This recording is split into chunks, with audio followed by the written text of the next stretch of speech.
She was standing in the doorway of my room with the lease in one hand and the green Pelikan pen in the other.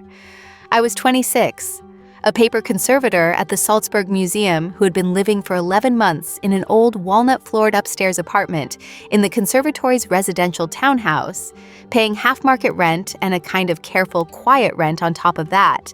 And the woman in the doorway had owned my evenings for 10 of those 11 months without ever asking for them. Her name was Konstanze. She was 39. She was the dean of the Salzburg Conservatory. She had signed the lease beside my own name with a small, even hand a year before. And she had just walked up the back stairs from the dining floor in her stockinged feet and stopped at my open door at 10:23 on a Tuesday evening with the lease folded once across her palm and the green pen turned slowly between her thumb and her first two fingers. Welcome, everyone! Don't forget to subscribe to the channel. The kitchen light was on behind her, the hall lamp behind that. The fortress was in the window over my shoulder. She did not come in. She held the pen up so I could see it. And she said, in the same low, even voice she had used for 10 months, at the head of her own table on the floor below mine, the only sentence she had ever said to me that did not sound like a sentence she had prepared, "Say my name." I spent the next 3 weeks living inside those 3 words. If you want to hear uncensored, too hot for YouTube stories, check out my Patreon in the description. Tell us where you are watching from and subscribe. I want to back up first. My grandmother was a binder. She bound music. She bound the small chamber editions that the local conservatories printed in runs of 40. And she bound the unpublished private editions that the great soloists handed around at festivals. And she bound the score of the Mozart C minor Mass that the conservatory in Salzburg keeps in a glass case in the dean's library. And she bound it 3 times across her career, the last time the year she turned 70, by which point her hands shook slightly between operations, and she would not let anybody else hold the spine. She died when I was 15. She left me her workbench, her bone folder, a small case of needles, a stack of cloth and bookboard enough to last me into my late 20s, and the slim gold ring she had worn on the smallest finger of her right hand for 52 years. I have worn the ring every day since the funeral. I touch it without thinking. I'm about to tell you about the evening the woman in this story took it gently between her thumb and her finger to look at it. But I have to back up first, because the looking at it is not the part that mattered. I studied paper conservation in Vienna and came back to Salzburg at 24 because my mother was alone in the small house off Linzergasse and because the museum had offered me a junior conservator post for less money than I could really live on. I did not mind the less money. I minded the apartment I could afford on it, which was a damp 2 rooms above a bakery on the eastern side of the river, where the windows fogged from below. I lived there for 14 months. I bound 1 small unpublished edition of the Goldberg Variations on the kitchen table one winter weekend, and sold it to a collector in Linz for 400 euros, because my grandmother had taught me to bind on her lap, and because I had nowhere else to put my hands when I was alone. I put the money away. I had decided, in the careful, private way I decided things, that I was going to leave that apartment before the next winter. I found the conservatory advertisement on the bulletin in the foyer of the Salzburg Museum the 2nd Tuesday in October. The advertisement was printed on a small ivory card, the kind the conservatory had been using for 50 years, and the writing on it had the slightly sober formality of an advertisement written by a person who would have preferred not to write it. It said a small upstairs apartment in the dean's residence had become available for a quiet tenant, at a rate below market, reserved for a postgraduate scholar or junior professional in a related field, with its own entrance from the back stair. It said inquiries should be made in person, in the afternoon, at the residence on the slope below the fortress. It said one thing more, in a small line at the bottom, that I think now must have been her own line. The tenant shares the building with the office of the dean. Quiet is a condition of the tenancy.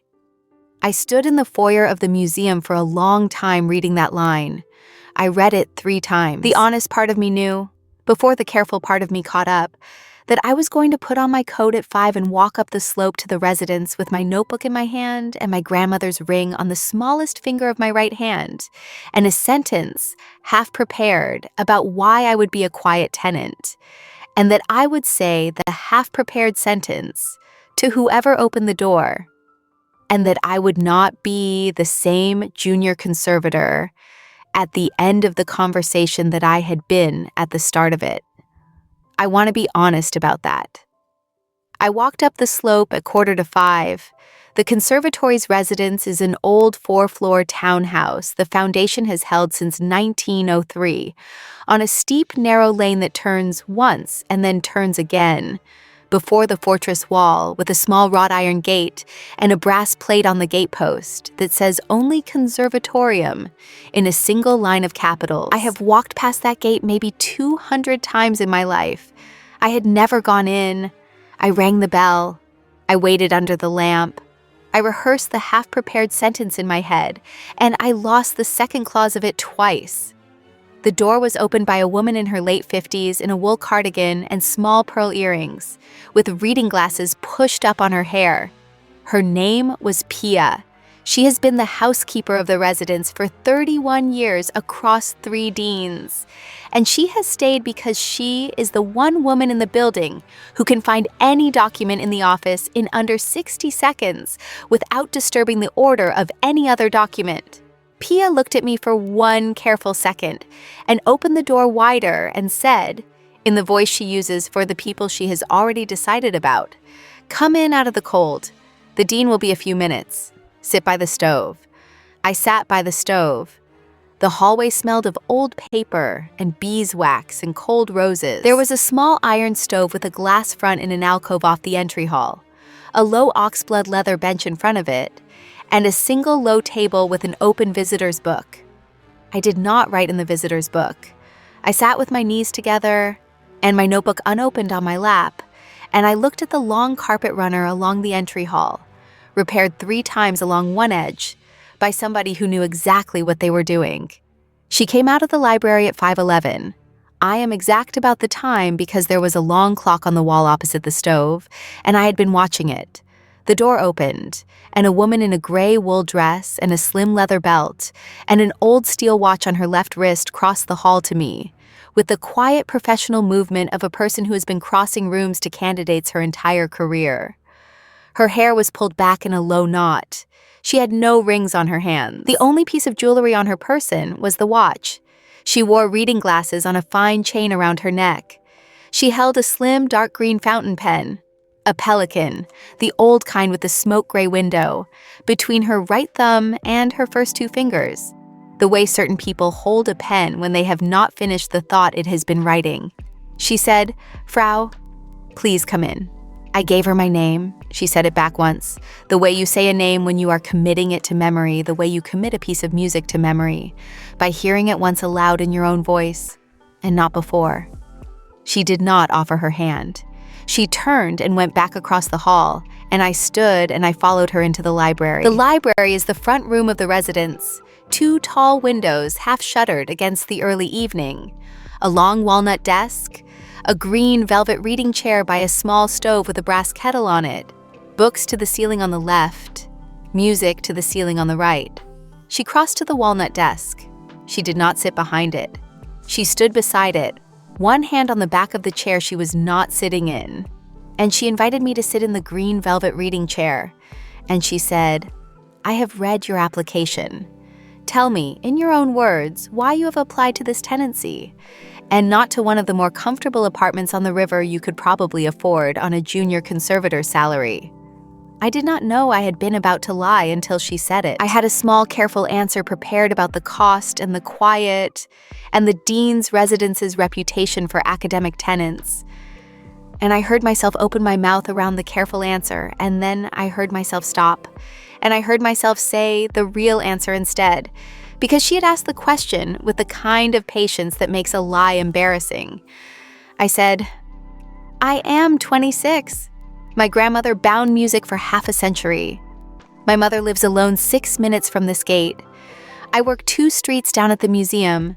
I have lived for 14 months above a bakery where I cannot dry paper properly. I want to live in this house because I have walked past its gate for 15 years, and because I would like to live the next 2 years of my life in a place where the air is dry and the light is even, and the building behind the door has been used carefully by people who knew how to use it. I cannot afford a comfortable apartment on the river. I can afford the rate on your card. I will be quiet because I am generally quiet, and because I have nothing in my life right now that would not be quieter inside this house. She did not move while I spoke.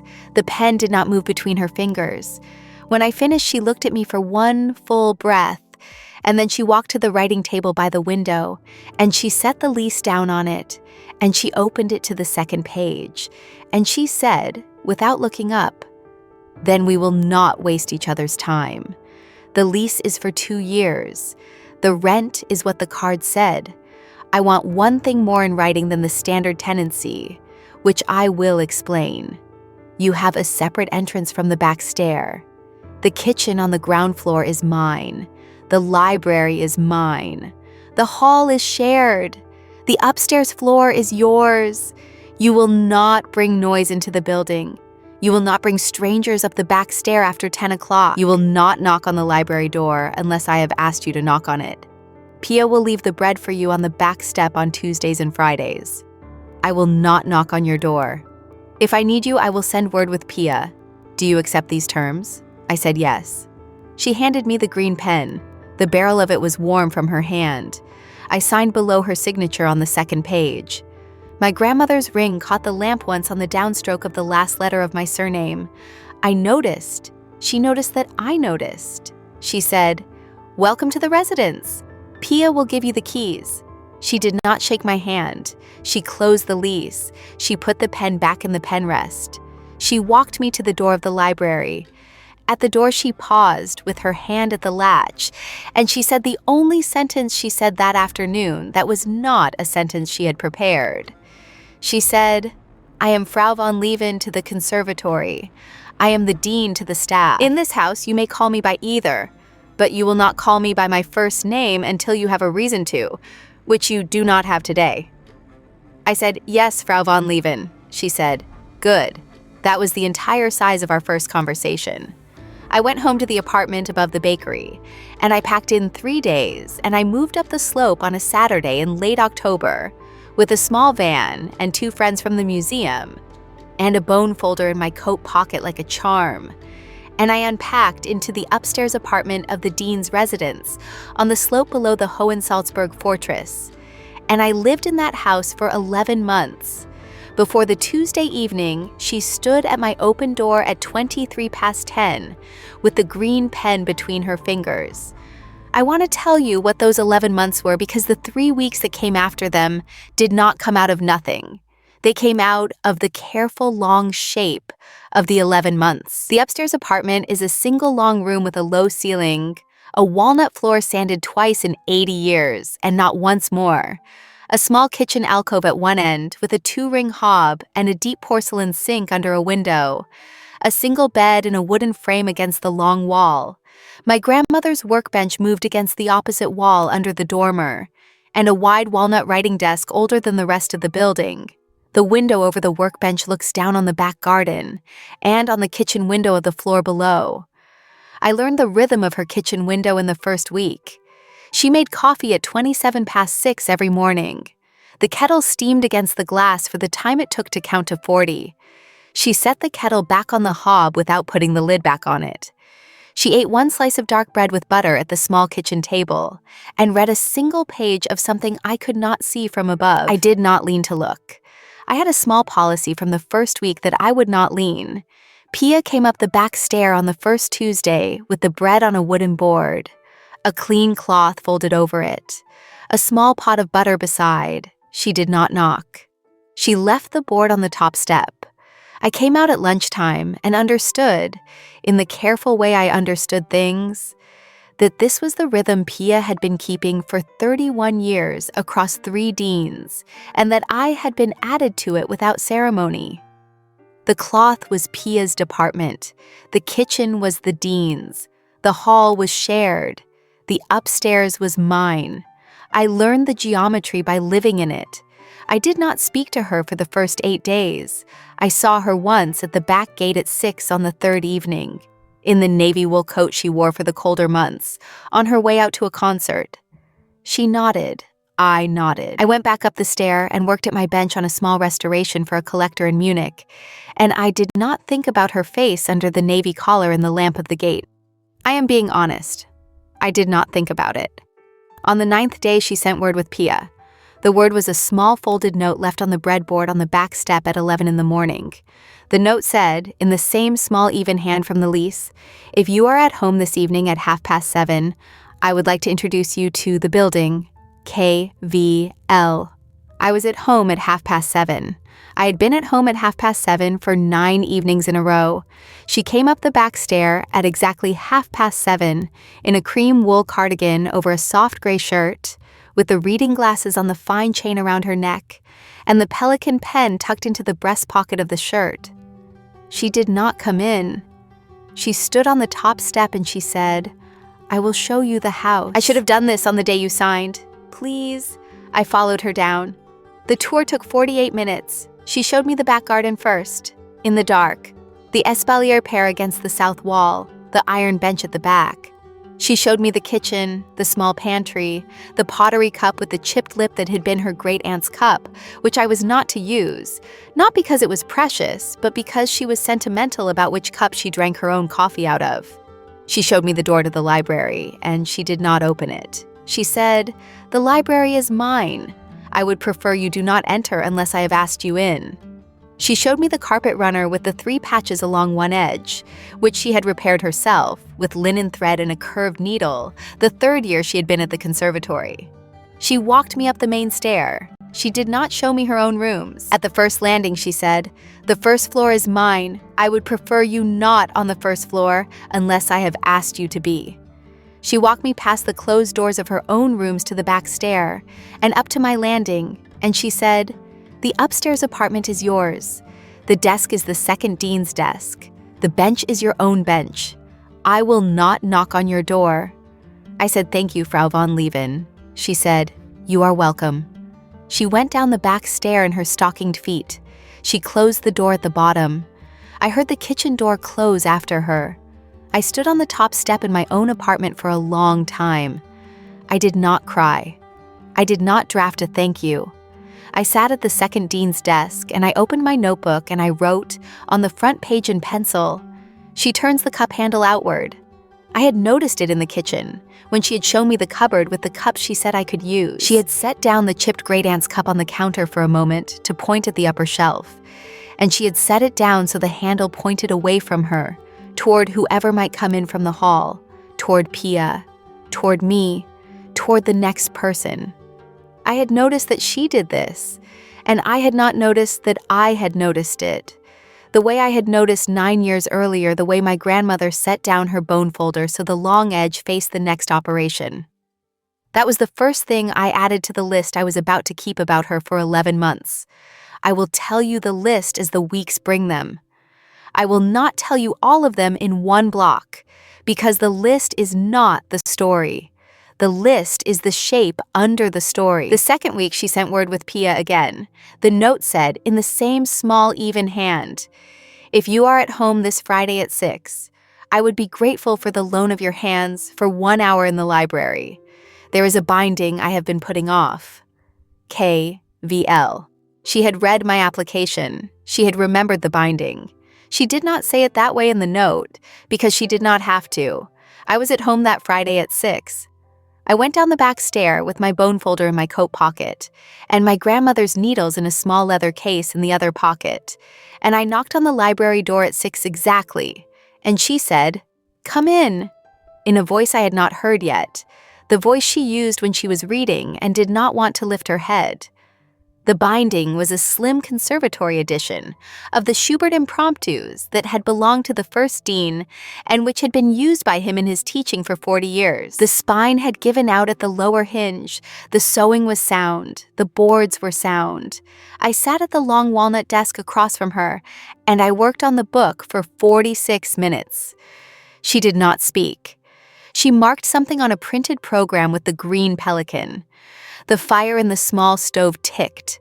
I lifted the end paper, trimmed a strip of dark green book cloth, pasted it along the hinge, weighted the joint with 2 small linen bags of shot from my own kit. I closed the book at 6:45 and set my hands on the cover for a long count. She looked up. She said, "Thank you." I said, "You are welcome." She said, "I will not interfere with your evenings. This is the one favor I will ask in writing. The others, if there are others, I will ask in person. And you may say no." I said, "You may always ask." She said nothing for a moment. Then she said, "You hold a bone folder the way my mother held her sewing needle. I think you must have learned from someone who loved you." I said, "From my grandmother." She said, "Yes." That was the entire size of the second week. I went back up the back stair. I sat at my workbench. I wrote 2 things in my notebook in pencil. She does not interrupt a person's hands. She turns the cup handle outward. I added a third one the next morning when I came down the back stair at lunchtime to pick up the bread from the step, because I had heard the kettle in the kitchen below at 6:27 again, as I had heard it for 14 mornings in a row. And I had realized, in the kind of slow, careful realization a person has when the realization has already finished arriving, that she had been counting backwards from her own working day for 14 mornings to make sure she was at the kettle a quarter of an hour before I would need it, and that the deep porcelain sink in my own kitchen alcove had been wet every morning when I had come to it with my own kettle, because she had run the hot water from below for 2 minutes before she put hers on.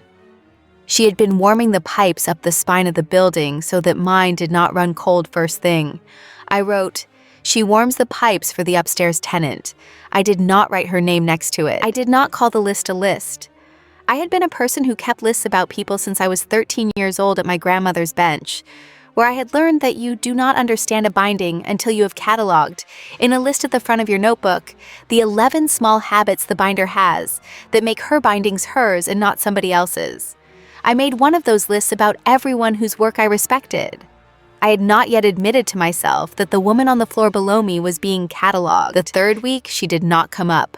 Pia left the bread. I worked at the Munich score in the long evening light. I heard the front door close at 6:15 on Wednesday and open at 11:40, and the kettle on Sunday at 8, late by an hour. I did not lean to the window.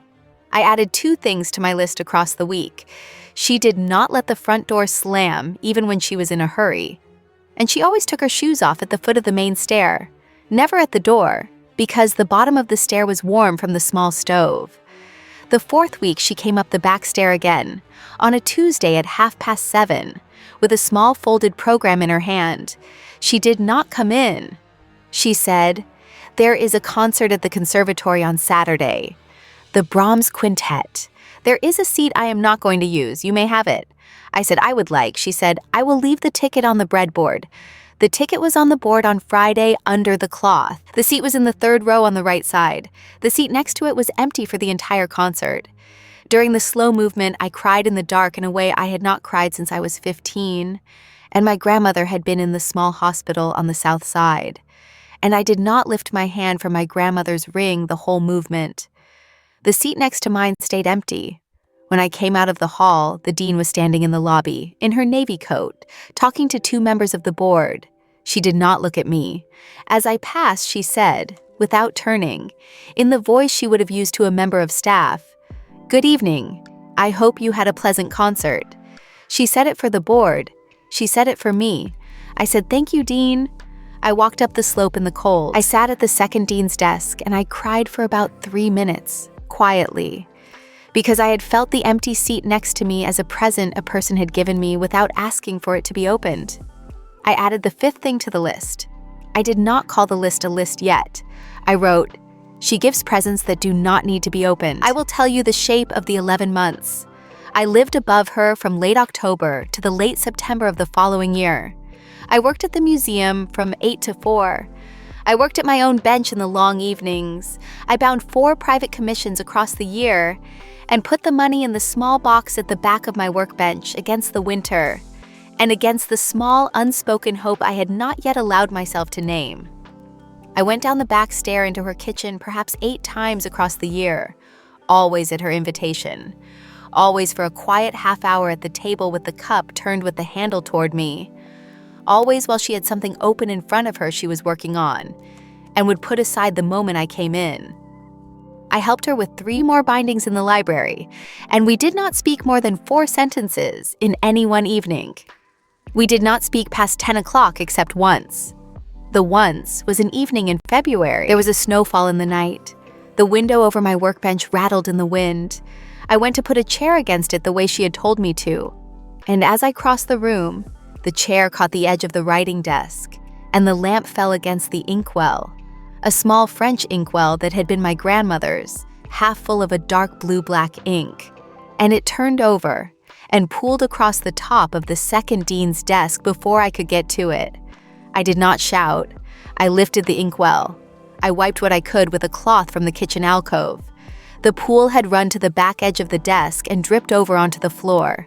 I went down the back stair to the kitchen for warm water, and as I crossed the kitchen, the door from the hall opened, and she was in the doorway with the reading glasses pushed up on her hair, and the expression of a person who has heard something in the building she had not expected. I said, "I am sorry." I knocked over the inkwell. "The desk." She said, "Show me." She came up the back stair behind me. She came into my apartment for the first time. She did not look around the apartment.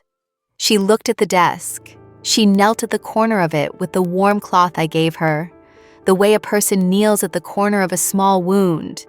And she lifted the ink off the walnut in long, careful sweeps that did not rub the grain. And she worked the cloth into the seam at the back edge of the desk where the ink had pooled. And she worked the ink off the floorboard with the second cloth I gave her. And she did all of it in the small light of the lamp at the front of the room. And she did not speak. I knelt on the other side of the desk with the second wet cloth, working from the other end. We met in the middle at 12 minutes past 11. The desk was clean, the floor was clean. There was a faint blue-black ghost in the grain of the desk at the back edge, the size of a thumbnail, that would never come out. I knew it. She knew it. She set the cloth in the basin she had brought with her, and she put her hands on the top of the desk and she said, "The desk has had ink on it before. It will have ink on it again. Do not lose sleep." I said, "I am sorry." She said, "Don't apologize for ink. Apologize for noise. Ink is allowed." She stood. She looked for the first time since she had come into the apartment at the room as a room.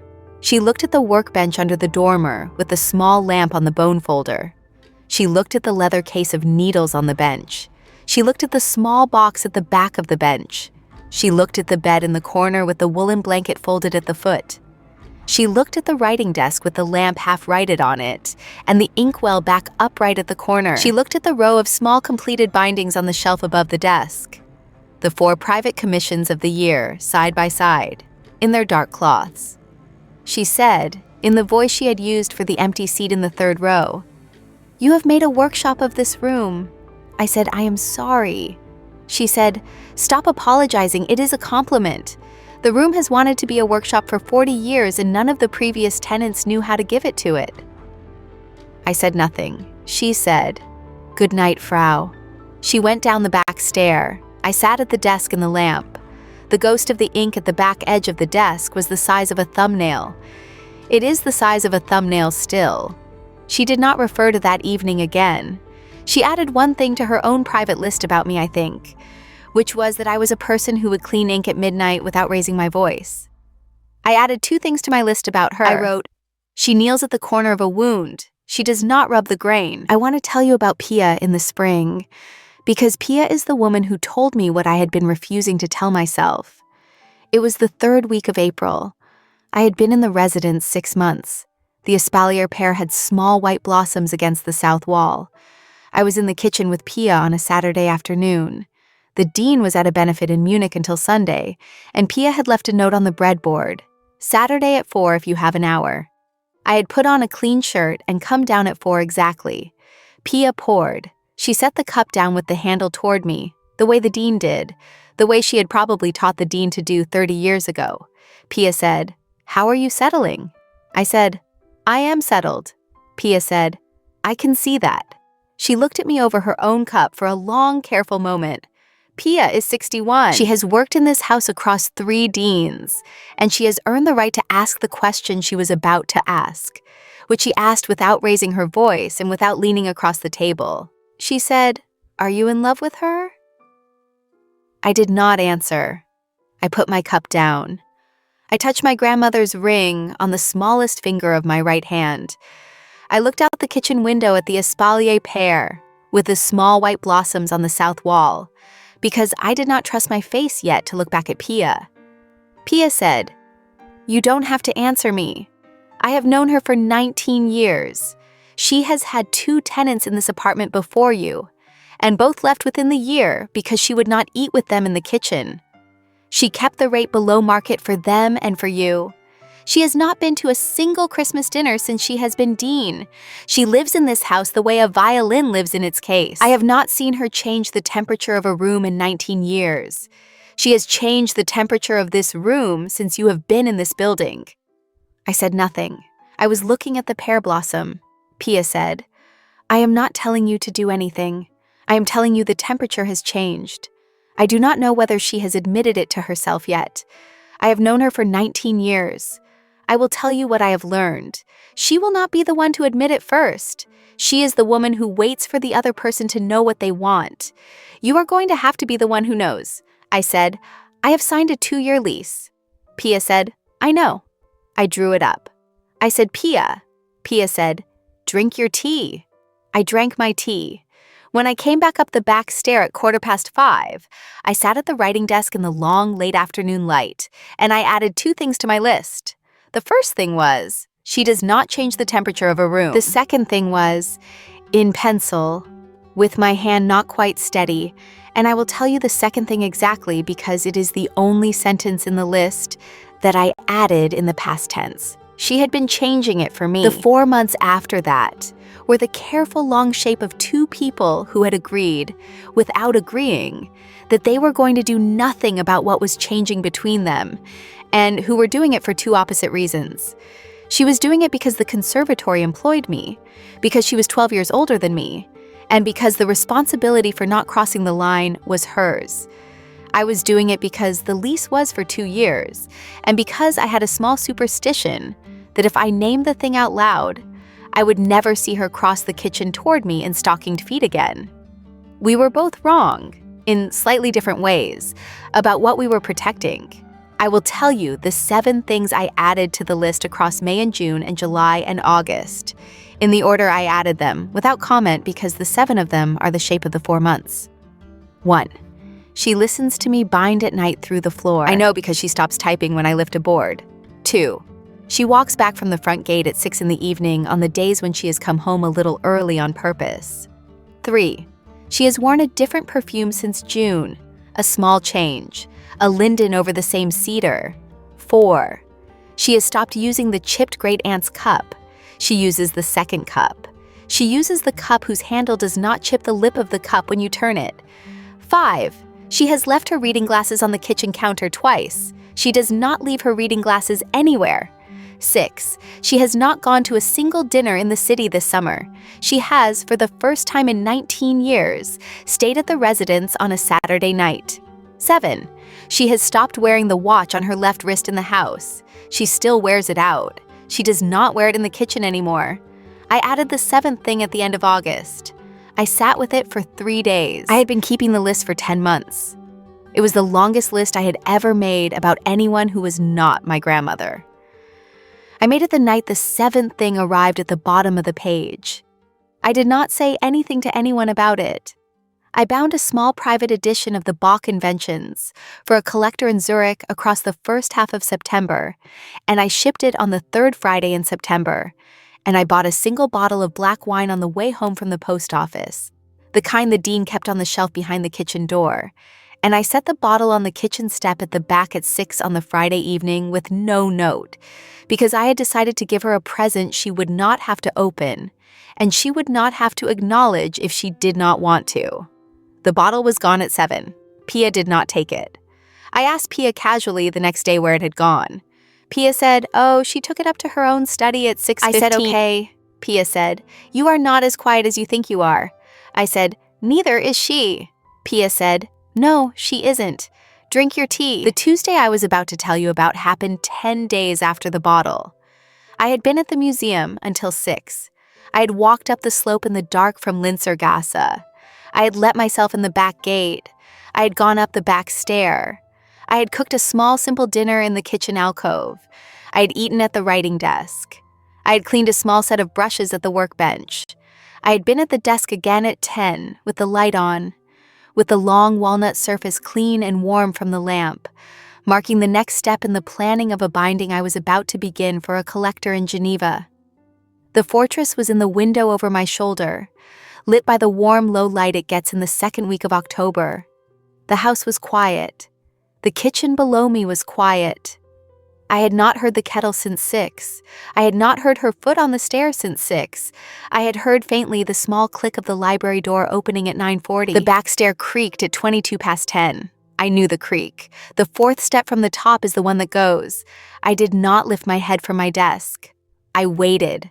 I have a small policy from the first month that I do not lift my head from the desk for the creak of the back stair. The creak of the back stair belongs to Pia and to the dean, and lifting my head is, I have come to understand, the kind of small, impolite eagerness she does not need to see. She stopped in my open doorway. She did not knock. I had not heard her knock at the doorway of my apartment in 11 months. She had not come into the apartment since the night of the ink in February, and even that night she had come up after me.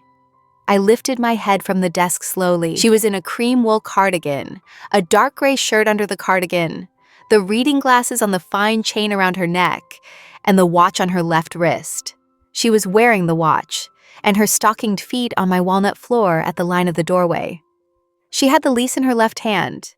She had the green Pelikan pen in her right hand, turned slowly between her thumb and her first 2 fingers, the way she had held it on the day I had signed the lease 11 months earlier. The smoke-gray window of the pen caught the lamp once. She did not come in. She held the lease up. She held the pen up. She said, in the same low, even voice she had used for 11 months, the only sentence she had ever said to me that did not sound like a sentence she had prepared. Say my name. I want to be exact about what happened in my chest in the second after she said it, because what happened in my chest was what decided what happened next. The first thing I knew was that she had not come up the back stair tonight to ask me to say her name. She had come up to give me the lease back. The lease was rolled once, the way a person rolls a document they intend to hand over. She had come up to release me. The second thing I knew was why. She had been offered something. It would turn out in the morning to be a chair at a conservatory in Berlin, a senior chair, the chair her own teacher had held 20 years before, with a starting date in February. She had known about the offer for 48 hours, and she had spent them doing what a careful woman in her position does, which is preparing the building she was leaving for the people she was leaving in it. She was releasing me so that the next dean could install the next tenant on the next dean's terms. The third thing was the slowest. The sentence "say my name" was not the sentence she had come up to say. The sentence she had come up to say was, I am releasing you. Say my name was the sentence that came out instead, the way the truth comes out of a person who has spent 11 months being careful and has, for 1 second in one doorway, in a building she was about to give up, stopped being careful. The fourth thing was that I knew I had 3 weeks. I knew because she had not yet handed me the lease. I knew because she was still standing in stockinged feet with the watch on her left wrist that she did not wear in the house anymore. And because the woman who turned the cup handle outward and warmed the pipes up the spine of the building and kneeled at the corner of a wound and did not rub the grain had asked me, in the voice she did not prepare, for the only thing in the building she had told me on the first day that I was not allowed to give her. I closed my notebook. I set the pen across the cover. I stood up. I did not say her name. I said, you came up to release me from the lease. She did not deny it. She did not nod. She held the pen still. I said, I am not going to say your name tonight. I am going to say it. I am going to say it because you have asked me to, and because you have a right to be asked back. I'm going to say it on my own evening, the way you have given me my own evenings for 11 months. I am going to say it when I have a reason to, the way you said on the day of the lease. I want to say it on the day of the reason, not on the day of the leaving. Do you understand? She looked at me for a long count. She said, yes. I said, will you give me 3 weeks? She said, I will give you 3 weeks. I said, will you keep the lease in your hand until then? She said, yes. I said, good night, Frau von Leven. She said, good night, Frau. She went down the back stair in stockinged feet. She closed the kitchen door. She did not turn the lamp on in the kitchen on the way through. I heard her foot on the carpet runner in the hall. I heard the small click of the library door closing behind her. I sat at the second dean's desk and I closed my notebook for the night, and I did not write anything in the list. I had run out of things to add to the list. I had 11 months of list. The list had told me exactly what I had needed to know. I knew what I was going to do with the 3 weeks. I am about to tell you. I want to tell you what those 3 weeks were, in honest detail, because I have promised you, by now, to be honest about the 3 weeks I have lived inside of those 3 words. The first week was the careful week. I worked at the museum from 8 to 4. I came up the slope in the long, late October light. I worked at the workbench. I worked at the writing desk. Pia did not say anything to me across that week, and I did not say anything to Pia. I saw the dean 3 times. I saw her at the back gate on Monday at 6:15. She was in the navy coat. The slope was wet from a small rain. She said, good evening. I said, good evening, Frau von Leven. She walked up ahead of me. She let me through the gate. She held it. We went up the path through the garden. She paused at the foot of the back stair, turned to me, and did not say anything. She looked at me for 1 count. Then she went into the kitchen, and I went up the back stair. And I sat at the writing desk and I did not lift the pen for 40 minutes because the not saying anything had been a kind of saying. I saw her on Wednesday afternoon at the museum when she came in with 2 members of the board on a private tour. The director introduced me. The dean shook my hand. She had not shaken my hand in 11 months. She shook it once, formally, in front of the board members, and she said, Frau has been a quiet tenant of the conservatory residence for 11 months and is one of our most careful young paper conservators. She dropped my hand. I did not look at the hand for the rest of the afternoon. I saw her on Friday at 6:30 in the kitchen. Pia had asked me to come down at 6:30 and had then, in her careful way, gone out at 6:25 to walk to the bakery on Linzergasse. The kitchen was empty when I came down. The kettle was on the hob. The dean was at the small table with the chipped Great Aunt's cup in front of her. Not the second cup, the chipped one, the one she had not used since June, and a single sheet of paper face down beside the cup, and she did not look up. She said, Pia is at the bakery. I said, I know. She said, Pia did not need to be at the bakery this evening. I said, no, she did not.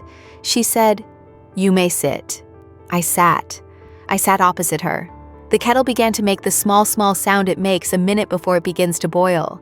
She turned the cup in her hand. She did not turn the handle of the cup toward me. The handle was toward herself. She had not done that with a cup in front of me in 11 months. She did not lift the cup. She did not drink. The sheet of paper beside her was face down.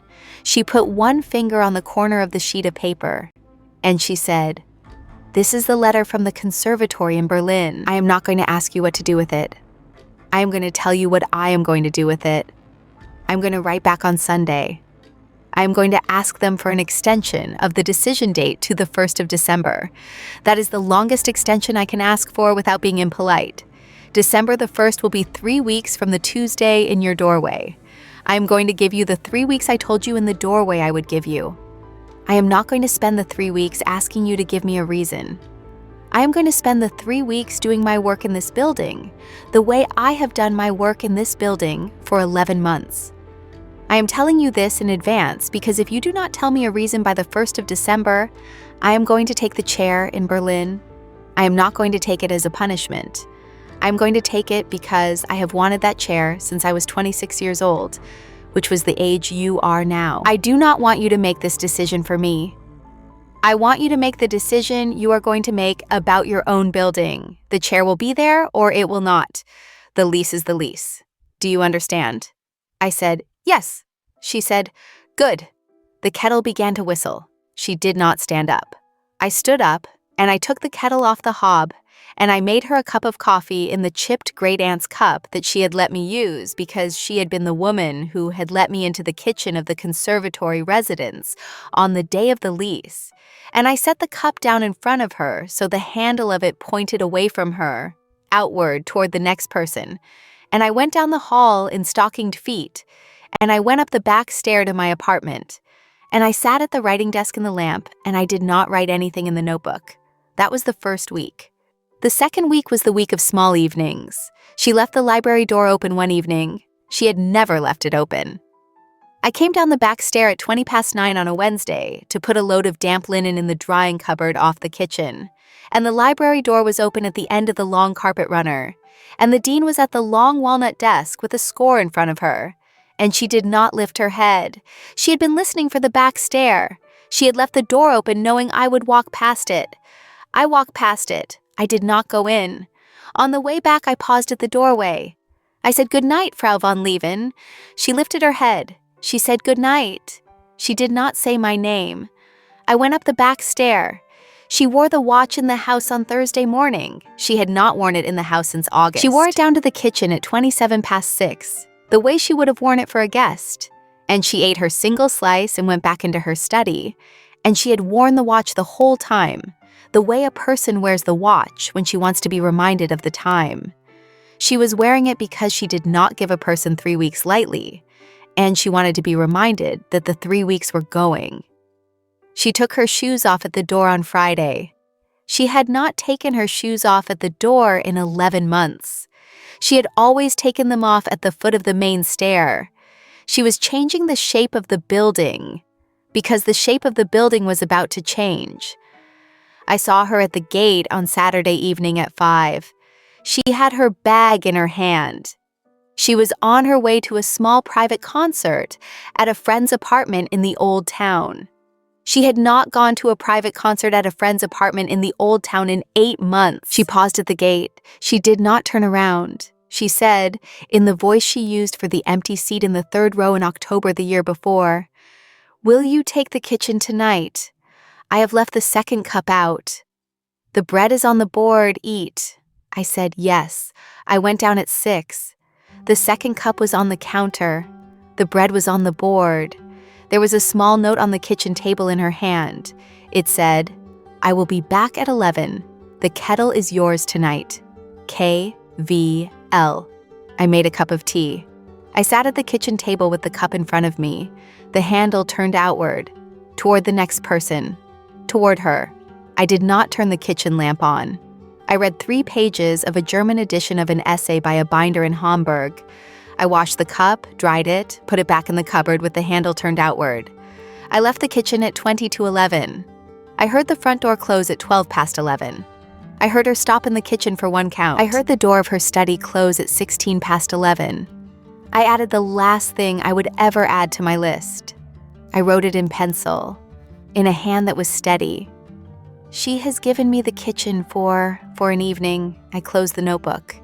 I did not write a single thing in it for the next 10 days. The 3rd week was the week of the question. I went to my mother's house off Linzergasse on the Sunday afternoon. My mother is 64. She has lived alone in the small flat off Linzergasse since my grandmother died. And she has lived in Salzburg since she was 12. And she has worked in the office of a small notary on Mozartplatz since she was 23. She is a woman of the small, careful kind I am also, in my way, a woman of. She made coffee with milk. She set the cup down in front of me with the handle toward me, because she taught me to do it before the dean did. She asked me about my work. I told her about the Geneva binding. She asked me about my building. I told her about the lease. I told her the whole thing. I told her about Pia in April under the white pear blossom on the south wall. I told her about the bottle of black wine on the back step in September. I told her about the Tuesday in October, with the green Pelikan pen in the doorway at 22 past 10. I told her about the kitchen on Friday at 6:30 and the letter from Berlin. I told her about the watch on the wrist of a woman who did not wear the watch in the house anymore. I told her, with my voice quite steady, that I had 3 weeks, and that I had 11 days left of those 3 weeks, and that I had not decided what I was going to do at the end of them. My mother did not interrupt me. My mother is also a woman who does not interrupt a person's hands. She drank her coffee. She listened. When I was finished, she set her cup down with the handle outward, toward the next person, the way she had taught me, and she said, "You came to ask me for permission." I said, "No." She said, "Yes, you did. You came to ask me whether I would understand it if my only daughter said the name of a woman who was 12 years older than her and the dean of the conservatory of this city, on the floor of a building she had been a quiet tenant of for 11 months, and decided to be the kind of woman she had been quietly being since she was 19 and had never told me about, because she had been waiting for the room she trusted in to be the room she set it in. You came to ask me whether I would understand. I am telling you now before you ask me, because I do not want you to have to ask me. I understand. I have understood for some time. Your grandmother understood before I did. I am not going to be the reason you live above a bakery for the rest of your 20s. I did not cry. I touched my grandmother's ring. I said, "Thank you, Mama." She said, "Drink your coffee." I drank my coffee. I walked back up the slope at 5 in the long, cold, late October light.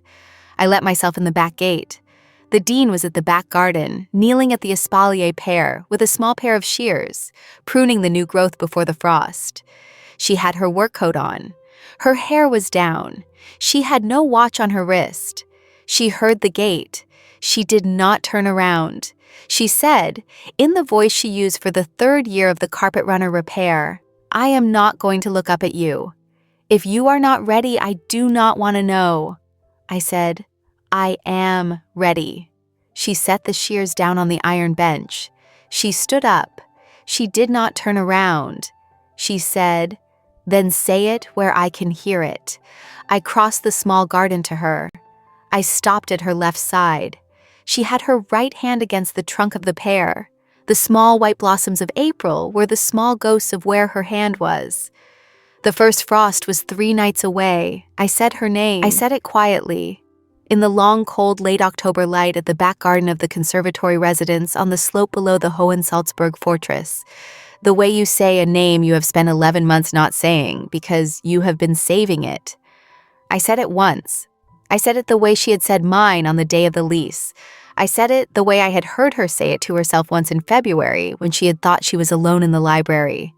I said it the way my grandmother had said the name of the binder she had learned from in Vienna at 13, in the small, careful voice of a person who has finally been allowed to use a tool she has been allowed to look at for a long time. I said the whole of it. I said her first name. I did not say her surname after it. I did not say the Frau before it. I said the 4 syllables of her first name in the order they go in. She did not move at the pear. She did not turn. She put her right hand to the trunk of the pear for 1 breath. Then she set her hand against her own heart for 1 breath. The way she set her right hand against her own heart for 1 breath at the piano on the day I had seen her play, the only time I had ever seen her play, at a small student concert in March, before the slow movement. She turned around. She crossed the small garden the 2 steps to me. She stopped a half step from me. She did not touch me. She looked at me for a long count. She said, "Again." I said her name again. She said, "Again." I said her name again. She lifted her right hand. She set the back of her fingers very lightly against my jaw. She said, in the voice she had not used since the doorway, in the voice that did not sound like a sentence she had prepared, "I have wanted you to say that since the Tuesday at 5:11 in the library." I said, "I know." She said, "You did not." I said, "I do now." She said, "Good." She took the back of her hand from my jaw. She did not kiss me. She did not pull me in. She had spent 11 months being the woman who did not pull a person who had not yet pulled herself. She crossed the garden back to the iron bench. She picked up the shears. She said without turning, in the dean's voice, in the voice for the next person, "Come into the kitchen at 7. I will make coffee. We will write to Berlin together." I sat with her at the small kitchen table at 7. I sat on her right. She had the letter from Berlin on the table beside her cup. She had the green Pelikan pen in her right hand. She wrote 3 short lines on the conservatory letterhead in her small, even hand. She did not write that she was declining the chair. She wrote that she had decided to stay in Salzburg for personal reasons that she would not put in a letter, and that she would not be available for the appointment, and that she was honored to have been considered, and that she would not be applying again. She signed the letter, Konstanze, not the surname, not the title. She folded the letter. She gave it to me to put in the envelope. I put it in the envelope. She had me address the envelope because she said her own writing on the envelope would carry it too close to the surface of the desk in Berlin, where it would be opened. And she did not want the woman in Berlin to think she had written the letter with her own hand and changed her mind at the last second on the envelope. She set the envelope on the table. She took my hand across the table. The watch was on her left wrist again. She lifted her left hand and she unbuckled the watch and she set it on the table between us, face down. She did not need it anymore. She had given me the time. She said, "I will need a new lease." I said, "You will." She said, "Will you sign it?" I said, "On the day of the reason." She said, "Tomorrow." I said, "Tomorrow." She said, "Good." She kissed me. She kissed me the way she did everything, evenly, with no waste, with the small, surprising precision she brought to her work in the library, and to her work at the piano in the small student concert in March that I had seen her play once. She had her right hand at the side of my jaw. Her left hand was at the back of my neck under my hair, where the grain of my hair went the way the grain of the desk had gone in February. She kissed me the way you kiss a person you have decided to kiss 11 months earlier, and have been waiting for the room to be the room. The kitchen was warm. The pear in the garden was bare. The frost was 3 nights away. The kettle on the hob was cold. The chipped great aunt's cup was on the counter with the handle turned outward, toward the next person, toward me. She drew back. She did not draw back far. She kept her hand at the side of my jaw. She said, "Say it again." I said her name again. She said, "Good." The next morning, we wrote the new lease at the long walnut desk in the library at the second cup of coffee. The new lease was a single page in her small, even hand on the conservatory letterhead. It said the rate of the apartment was the rate of the previous lease. It said the term was open. It said the upstairs apartment was, for the remainder of the dean's tenure in the residence, a workshop for the work of paper conservation, and that the dean of the conservatory was, by the agreement of the two parties, the patron of the workshop, and that the patron and the tenant would share the kitchen on the ground floor at any hour either of them chose. It said the library was now also shared, on the explicit invitation of the dean. It said the carpet runner in the hall was jointly the responsibility of both parties to repair when required. She signed the lease. I signed the lease. She blotted the ink with a small soft blotter she had taken from the bottom drawer of the walnut desk, the kind of blotter the second dean had used in the 1920s and which had been in the drawer ever since. She handed the lease to me. She kept the green pen in her own hand. She said, "You keep the lease. I have signed it. You do not need to give it back." I said, "I will keep it." She said, "In your workshop." I said, "In my workshop." She said, "Good. It is Salzburg again now. The pear in the back garden is bare. The frost has come and gone 3 times. The fortress is in the window over my workbench, and the long walnut desk in the upstairs apartment of the dean's residence, on the slope below the fortress, has a faint blue-black ghost the size of a thumbnail in the grain at the back edge, which we cleaned together at midnight in February. The year before, I said her name in the long, cold, late October light at the Espalier pear, with the small ghost of the white blossoms of April under her right hand. I am 27.